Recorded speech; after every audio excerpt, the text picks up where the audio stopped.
अस्सलाम वालेकुम नाजरीन। दूसरों को नसीहतें करना और दूसरों को मशवरे देना एक अलहदा चीज है और खुद अपनी कही हुई बातों पर अमल करना एक बिल्कुल दूसरी चीज है। हमारे यहाँ बहुत सी ऐसी सेलिब्रिटीज पाई जाती हैं जो बातों और तकरीरों में तो बहुत उछल उछल कर आगे आगे होते हैं, लेकिन जब खुद किसी ऐसे ही मरले से गुजरने का वक्त आता है या बारी खुद की आती है तो अपनी ही कही हुई बातों, नसीहतों और मशवरों को यकसर नजरअंदाज कर दिया जाता है।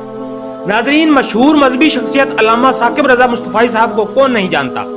खास तौर पर सोशल मीडिया यूज करने वाले सार्फिन तो उनकी शख्सियत से अच्छी तरह वाकिफ हैं और सोशल मीडिया पर उनकी तकरीरें और नसीहतें सुनते और देखते ही रहते हैं। हाल ही में उनके अपने बेटे की शादी की तकरीब मुनक्कद हुई तो सबकी नजरें उनके ऊपर मरकूज थीं कि देखिए ये खुद अपने बेटे की शादी की रसूमात को किस तरह सर अंजाम देते हैं। तवक्को के ऐन मुताबिक अल्लामा साकिब रजा मुस्तफाई ने अपने बेटे की शादी में फजूल रसूमात बिल्कुल भी नहीं होने दी।